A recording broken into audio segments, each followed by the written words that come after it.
Welcome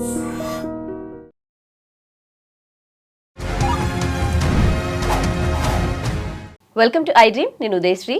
మనతో పాటు స్టూడియోలో అడ్వకేట్ నాగేశ్వర్ పూజారి గారు ఉన్నారు. మాట్లాడదాం. Hello sir. హలో అండి. సో ఎక్కువగా మీరు అంటే లీగల్ కేసెస్ అండ్ డివోర్స్కి సంబంధించిన కేసెస్ పైన మీరు ఎక్కువగా ఫైట్ చేసినా కానీ ఒక సోషల్ రెస్పాన్సిబిలిటీ పర్సన్గా ఎప్పుడు మీడియాలో మాట్లాడుతూ ఉంటారు. అండ్ వివాహ వ్యవస్థ అనేది అంటే పటిష్టంగా ఉండాలి, ఇద్దరు కలిసి ఉండాలన్నట్టుగా ఎక్కువగా మీరు మాట్లాడుతూ ఉంటారు.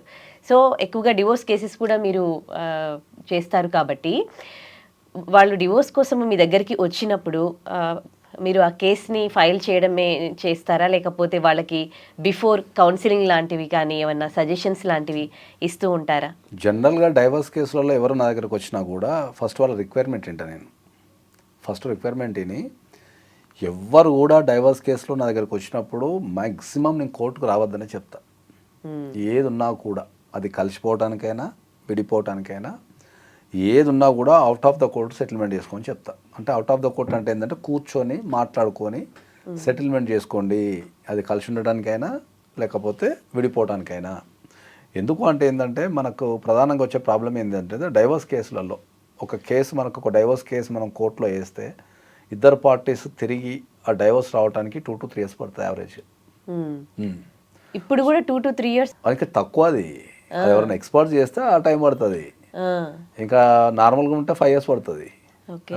కాబట్టి ఆ ఏజ్ అనేది తిరగడం ఎందుకు? ఇద్దరు వ్యక్తులకు మీకు పడటం లేదు కాబట్టి మీరు కూర్చొని మాట్లాడుకొని విడిపోండి, లేకపోతే కూర్చొని మాట్లాడుకొని కలిసిపోండి అని చెప్తా. ఎప్పుడైనా కూడా ఏంటంటే బీయింగ్ ఏ అడ్వకేట్ కంటే ఎక్కువ కూడా నాకు ఎదురయ్యే అతిపెద్ద సమస్య ఏంటంటే నాకు ఎప్పుడైనా కూడా 2 ప్రాబ్లమ్స్ ఎదురవుతుంటాయి. ఒక సమస్యని ఒక మానవీయ కోణంలో చూడాల్సి వస్తుంది, ఒక ప్రొఫెషన్ వేరే చూడాల్సి వస్తుంది. నాకు ఏదైనా ఒక విషయం చెప్పాలనుకో నేను ఏది ఎంచుకోవాలనేది నాకు ఇబ్బంది ఎదురవుతుంటుంది. సో ఎప్పుడైనా సరే నా దగ్గరికి మ్యాట్రిమోనియల్ ఇష్యూల ద్వారా ఎవరైనా అప్రోచ్ అయితే మ్యాక్సిమం వాళ్ళని కలిసిపోమని చెప్తాను. నేను మ్యాక్సిమం నా పర్సనల్గా అయితే కలిసిపోండి అని చెప్తా ఎప్పుడు కూడా. అడ్వకేట్గా మీకు అది కేసెస్ అన్ని పోతాయి అట్లా చెప్తే? మరి కేసెస్ పోతాయి, కానీ ఇప్పుడు కేసెస్ పోతాయి కదా అని చెప్పేసి మనం కుటుంబాలని చిన్నభిన్నం చేయలేం కదా అంట నేను.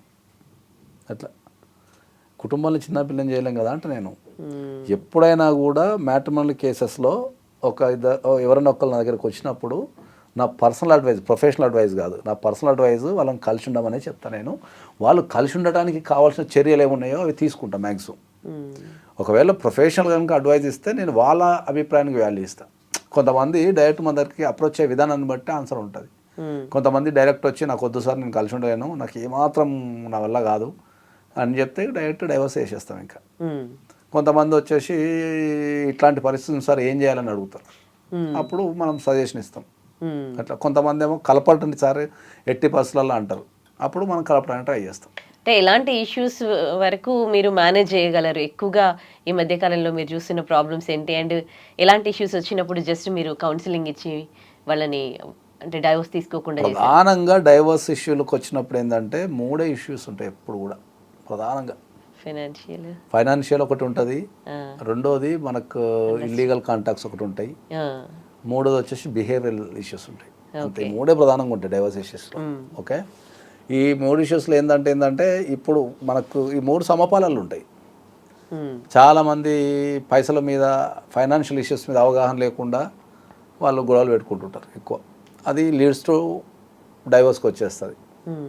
ఇప్పుడున్న జనరేషన్లో మనకి ఏంది అంటే ఈ రిలేషన్స్ అనేటివి మన మానవ జీవితంలో వెరీ కామన్ అయిపోయినాయి. ఇప్పుడున్న జనరేషన్స్లో ఎందుకు వెరీ కామన్ అయిపోయినాయి అంటే టెక్నాలజీ. ఒకప్పుడు మనకు టెక్నాలజీ లేని కాలంలో ఎవరన్నా బాయ్ ఫ్రెండ్ గర్ల్ ఫ్రెండ్ ఉన్నా అదే అక్కడ ఉన్న ఏదైనా కారణాల్లో వేరే వ్యక్తిని పెళ్లి చేసుకుని అది అక్కడ కట్ అయిపోతుండే. అది అక్కడ కట్ అయిపోయి ఇక్కడ కొత్త వ్యక్తితో జీవితాన్ని కొనసాగిస్తుండే. ఇప్పుడు ఈ టెక్నాలజీ వల్ల ఏంటంటే నువ్వు ఒక వ్యక్తితోనే ఏ దశలో రిలేషన్షిప్ పెట్టుకున్నా ఈ టెక్నాలజీతో కాన్స్టెంట్గా టచ్లో ఉండటం వల్ల వాళ్ళ లైఫ్లో అట్లా ఉండిపోతున్నారు. కరెక్ట్. దానివల్ల చాలా ఇబ్బంది ఎదురవుతున్నాయి. అట్లా ఇప్పుడు ఒక కాలేజీలో ఒక లవ్ స్టోరీ ఉంది అనుకుందాం, ఆ కాలేజీ వరకే ఉంటుండే. దాని తర్వాత కాలేజీ అయిపోయిన తర్వాత ఎవరన్నా పెళ్లి చేసుకుని వెళ్ళిపోతే ఆ సెల్ ఫోన్ లేని కాలంలో అక్కడ కట్ అయిపోతుండే. ఇప్పుడు కాలేజీలో లవ్ స్టోరీ ఉన్నా ఎవరన్నా పెళ్లి చేసుకొని పోతే ఆ లవ్ స్టోరీ అట్లా కొనసాగుతుంది. డ్యూ టు ద టెక్నాలజీ ఏంటంటే వీళ్ళు కాన్స్టెంట్గా వీళ్ళు మెసేజ్ చేసుకోవడము అట్లా ఉండడం ఒకటి అవుతుంది. అది ఇక మూడోది బిహేవియరల్ చేంజెస్ అంటాం. బిహేవియరల్ అంటే ఏంటంటే ఇక ఈ రెస్పాన్సిబుల్గా బిహేవ్ చేయకపోవటం. ఎందుకంటే ఇప్పుడున్న సమాజంలో ఏంటంటే ఇండివిజువాలిటీ అనేది పెరిగిపోయింది. ఇండివిజువాలిటీ పెరిగిపోవడం అంటే ఏంది జనరల్గా అంటే ఇష్టం ఉన్న టైంకి రావటం, ఇష్టం ఉన్న టైంకి పోవటం, ఆఫీస్ టైమింగ్స్ వెరైటీ ఉండటం, ఆఫీస్ టైమింగ్స్, ప్రెజర్ ఎక్కువైపోవడం, పార్టీస్ ఎక్కువైపోవడం, ఇదంతా ఎక్కువైపోయి వాళ్ళు పెళ్లి చేసుకున్నా కూడా still they are thinking they are individual. దాంతోనే ఒక మూడు ప్రధానమైన సమస్యలు ఉన్నాయి. కాబట్టి మనం ఎప్పుడు కూడా ఏంటంటే ఫైనాన్షియల్ ఇష్యూ ఉంటే కూర్చొని ప్లాన్ చేసుకోండి అని చెప్తాం మనం.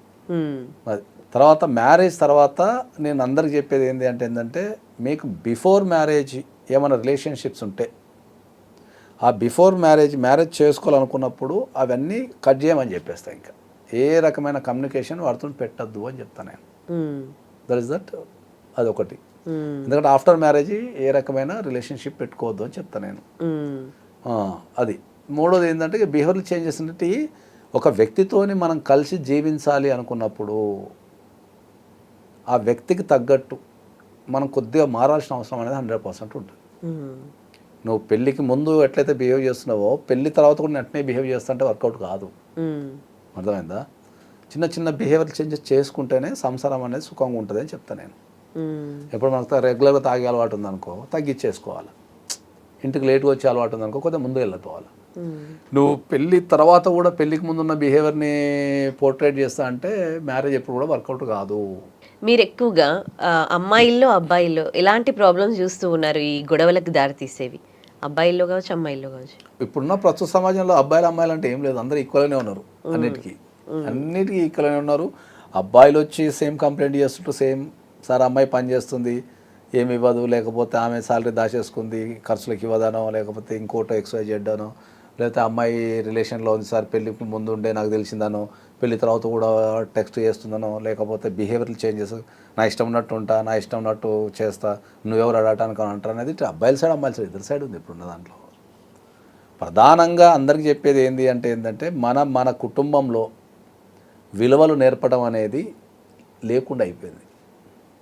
అంటే ఒక వ్యక్తికి మనం ఒక నిలబడటం, లేకపోతే పోరాటం, లేకపోతే త్యాగం చేయటం, విలువలు కుటుంబ విలువలు నేర్పడం అనేది తగ్గిపోవడం ద్వారా రిలేషన్షిప్స్ అన్నీ కూడా ఏమైపోయినాయంటే కమర్షియల్ అయిపోయినాయి.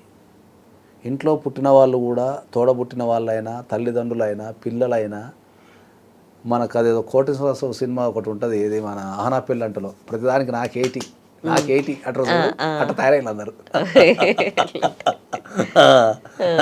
అది ఇంతకుముందు ఏంటంటే రిలేషన్షిప్స్ అంటే చాలా బ్యూటిఫుల్ ఉంటుండే. ఎందుకంటే వాళ్ళ కోసం మనం ఏదో ఒకటి చేస్తుండే, ఆ రిలేషన్ని కాపాడుకోవడానికి ఏదో ఒకటి చేస్తుండే. ఇప్పుడు ఆ రిలేషన్స్ అన్నీ ఏమైపోయినాయి మనకు అంటే కమర్షియల్ అయిపోయి, అది అక్క అయినా, చెల్లి అయినా, పెండ్లమైనా, పిల్లలైనా, తల్లిదండ్రులైనా ప్రతిదానికి నాకేటి అంటున్నారు. ఇక ఆ నాకేటి అనే దగ్గరనే ఈ మిగతా పంచాయతీలన్నీ స్టార్ట్ అవుతున్నాయి. మనం కొద్దిగా వదిలిపెట్టేసాల్సి వస్తుంది. మనం నమ్ముకున్న వ్యక్తుల కోసమో, మనం ఇష్టపడ్డ వ్యక్తుల కోసమో, మనకు రిలేషన్స్ ఉన్న వ్యక్తుల కోసమో కొన్ని వదులుకోవాల్సి వస్తుంది. ఆ వదులుకుంటేనే ఆ జీవితంలో బ్యూటీ ఉంటుంది, చెప్పుకోవడానికి ఒక స్టోరీ ఉంటుంది. అలాగని ఇద్దరు మారాలి, ఒకరి కోసం ఒకరు ఇద్దరు మారాలంట. రిలేషన్షిప్స్ అనేది ఒకళ్ళ మీద ఒకరు డిపెండ్ అయి ఉంటారు కాబట్టి కొద్దిగా అడ్జస్ట్ మెంటాలిటీ ఉండాలి. అంటే నేను అడ్జస్ట్ ఇద్దరు కావాలా, ఒక్కరు అయిపోతే ఇంకొకరు డామినేషన్ చేస్తుంటారు. కాబట్టి ఇద్దరు అడ్జస్ట్ అయితేనే రిలేషన్షిప్ అనేది, any relationship in the country, అంటే అన్నదమ్ములైనా, అక్క చెల్లెళ్ళైనా, పిల్లలైనా, తల్లిదండ్రులైనా, వాళ్ళు ఇద్దరు అడ్జస్ట్మెంట్ అయితేనే ఆ రిలేషన్షిప్లో బ్యూటీ ఉంటుంది. ప్రధానంగా ఏంటంటే రెస్పెక్ట్ చేయడం నేర్చుకుంటే, మనం ఒక ఎదుటి వ్యక్తికి ఎనీ రిలేషన్షిప్ అది మనం రెస్పెక్ట్ చేయడం నేర్చుకుంటే నీకు 90% సమస్యలు సాల్వ్ అయిపోతాయి. సింపుల్ పని ఏంది చెప్పనా, నువ్వు ఆపోజిట్ పార్టీకి ప్రతిసారి నువ్వు రెస్పెక్ట్ చేయడం నేర్చుకో, నీకు అసలు సమస్య నుంచి వస్తుంది. ఈ రెస్పెక్ట్ అనేది చిన్నప్పటి నుంచే నేర్పించాలి. అదే అంటున్నా, రెస్పెక్ట్ చేయడం నేర్చుకున్నావు అనుకో, ఆ రెస్పెక్ట్ చేయడం ఎవరికైనా సరే మనం ఎదుటి వ్యక్తికి రెస్పెక్ట్ ఇచ్చి మనం మాట్లాడడం నేర్చుకుంటే, నువ్వు ఎప్పుడైతే ఎదుటి వ్యక్తికి రెస్పెక్ట్ ఇస్తావో అక్కడి నుంచి నీ సమస్య సాల్వ్ అయిపోతుంది. Simplest thing. ఇప్పుడు ఒక అమ్మాయి పని చేస్తుంది, హస్బెండ్ ఉంటాడు, జీతం ఇవన్నీ గుంజుకోవడం కాదు, మరి ఆమె పని చేస్తుంది కదా, ఆమె జీతం కదా అని రెస్పెక్ట్ అన్నావు అనుకో, కథం అయిపోయింది. అంతే. అట్లనే అబ్బాయికి కూడా తల్లిదండ్రులు ఉంటారు. అరే అబ్బాయి అంటే వాళ్ళ తల్లిదండ్రుల నుంచి వచ్చిండు కదా, మనం ఆ రెస్పెక్ట్ ఇస్తేనే కదా నాకు ఆ వాల్యూ ఉండేదని చెప్పి నువ్వు రెస్పెక్ట్ ఇవ్వి సరిపోతుంది. రెస్పెక్ట్ ఒకరికొకరు రెస్పెక్ట్ ఇచ్చుకుంటే అసలు నీకు అసలు ఏ సమస్యలు రావు. అట్లా మీరు ఇంత కౌన్సిలింగ్ ఇచ్చినాక వాళ్ళలో మార్పు వస్తుందా అసలు? ఈ మధ్యకాలంలో నేను కౌన్సిలింగ్ ఇస్తే చాలామంది వింటున్నారు. అదొకటి నేను చాలా గమనించిన ఏంటంటే, అంటే ఇంతకుముందు కూడా కౌన్సిలింగ్ ఇస్తున్నా కానీ అంత మనస్ఫూర్తి ఇవ్వకపోతుండే. ఏదో ఉండండి, కలిసి ఉండండి, మంచిగా ఉండండి అని మనం పైపైన చెప్తుండే, సరే కలిసిపోయినట్లే.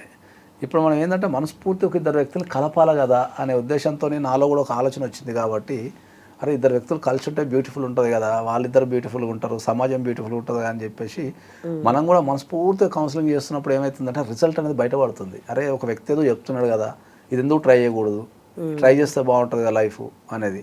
ఇంకోటి అంటే ఓవర్ ద పీరియడ్ సంవత్సరాలు చేసి చేసి చేసి ఈ ఎక్కలేని ఎక్స్పీరియన్స్ వచ్చారికి ఏమవుతుందంటే ఆ ఎక్స్పీరియన్స్ అంతా రంగరించి వాళ్ళకి జీవితంలో ఉన్న రకరకాల విషయాలు చెప్పడము, వాటి వల్ల వాళ్ళకు ఒక ఆశ కలుగుతున్నది.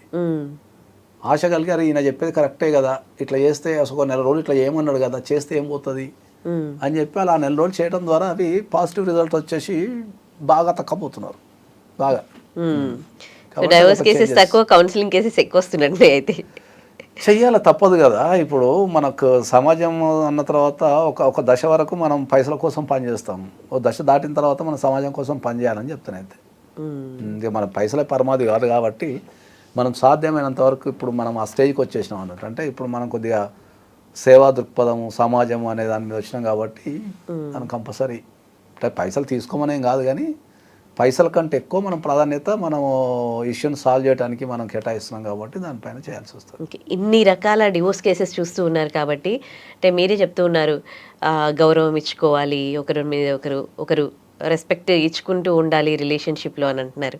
మరి ఈ మార్పు అనేది రావాలి అని అంటే ఏం చెప్తారు మీరు? పేరెంట్స్, కుటుంబంలో తల్లిదండ్రులు బాధ్యతగా పిల్లలకు చిన్నప్పటి నుంచే విలువలు నేర్పడం స్టార్ట్ చేయాలని చెప్తాను నేను.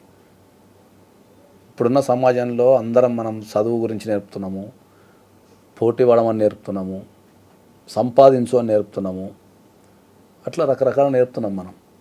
వీటన్నిటికంటే ప్రశాంతంగా ఉండటం నేర్పాలా, ఓకే, ఒకరికి రెస్పెక్ట్ చేయటం నేర్పాలా, ఒకరి కోసం పోరాటం నేర్పాలా, ఒకరి కోసం నిలబడటం నేర్పాలా. అందులో ఉన్న బ్యూటీనెస్ ఎందులో ఉండదు. ఒకరి కోసం పోరాడితేనో ఒకరి కోసం నిలబడితేనో చెప్పుకోవడానికి ఆ ధైర్యం అదంతా అది నేర్పాలా. మనం త్యాగం నేర్పాలా, అడ్జస్ట్మెంట్ నేర్పాలా. అందరూ ఒక తీరు ఉండరు, ఎదుటి వ్యక్తికి మనం విలువనివ్వాలా, వాళ్ళ కోసం నిలబడగలగాల, వాళ్ళు మన కోసం నిలబడేటట్టు చేసుకోవాలా అని నేర్పాలి పిల్లలకంటే నేను. దాంతోనే క్రైమ్ తగ్గుతుంది, వాళ్ళకి ధైర్యం పెరుగుతుంది, వాళ్ళకి జీవించే విధానం తెలుస్తుంది. మనం అంతా పిల్లలకి ఏంటంటే అందరికీ సమాజంలో ఏం నేర్పుతున్నాం మనం అంటే ఏంటంటే డబ్బు ఉంటే సుఖం ఉంటుంది అనేది సమాజంలో బాగా ప్రజలలో నరనరాల్లో జీర్ణించకపోయింది. అందరు ఎట్లా తయారైందంటే డబ్బుతోనే సుఖము అనేది తయారైపోయింది. మనం ఎన్నో సందర్భాలు చెప్పినాం, డబ్బు అనేది సౌకర్యాన్ని మాత్రమే ఇస్తుంది తప్ప సుఖాన్ని ఇవ్వదు, ఆనందాన్ని ఇవ్వదు అని చెప్పినాం మనం. ఆనందం అనేది ఎదుటి వ్యక్తిని కాపాడుకోవడంలోనే, ఎదుటి వ్యక్తితో మాట్లాడడంతోనే, ఎదుటి వ్యక్తిని ప్రేమించడం ద్వారా, ఎదుటి వ్యక్తిని పోరాడటం ద్వారా, ఎదుటి వ్యక్తి కోసం నిలబడటం ద్వారా మాత్రమే ఆనందం వస్తుంది. నీకు ఎంత డబ్బున్నా ఏం రాదు.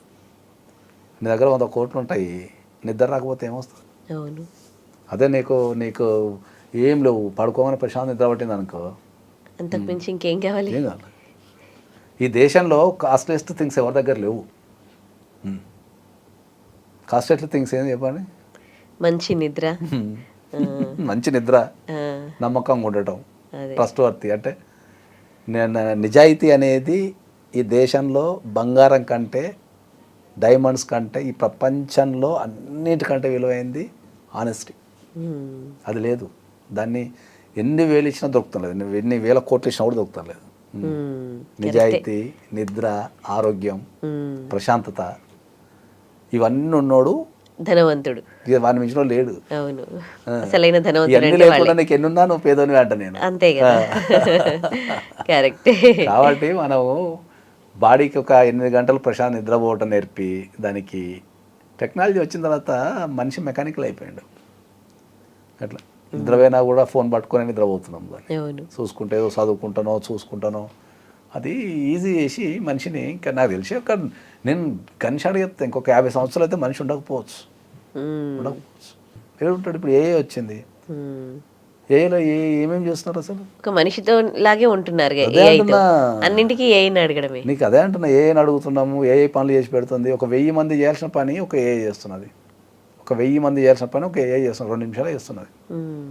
ప్రతిది ఆటోమేటిక్ అయిపోయింది, ప్రతిది యంత్రాల మీద అలవాటు అయిపోయినాం. ఇప్పుడు ఎయిర్పోర్ట్లో పోవాలంటే కూడా అంత యంత్రాలే, డైరెక్ట్ పాస్పోర్ట్ తీసుకొని ఇంటర్నేషనల్ ట్రావెల్స్ కూడా నడుచుకుంటూ పోతే అవే గేట్లు ఓపెన్ అయిపోతున్నాయి. ఐరిస్తోనే మనం దొంగలమా మంచోళ్ళమా ట్రావెల్ చేయొచ్చా లేదా కూడా చెప్పేస్తున్నాయి. ఇంటరాక్షన్ తగ్గిపోతున్నది, ఆన్లైన్ షాపింగ్ పెరిగింది. నువ్వు 4 గోడల మధ్యలో కూర్చొని ప్రపంచంతో సంబంధం లేకుండా ఆన్లైన్ షాపింగ్ చేస్తున్నావు. నువ్వు అదే ఆన్లైన్ షాపింగ్ లేకపోతే ఏం చేస్తావు? షాపింగ్కి వెళ్తావు, నడుచుకుంటూ పోతావు, 4 అడుగులు వేస్తావు, ఒక 4 మనుషులను చూస్తావు, వాళ్ళతో పలకరిస్తావు, వాళ్ళని ఆనందం వాళ్ళని చూస్తే ఒక ఆనందం వస్తుంది, ఒక కమ్యూనికేషన్ చేస్తావు, ఇంటికి వస్తావు.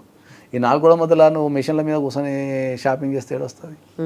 ఫుడ్ వండుకోవడం తగ్గిపోయింది.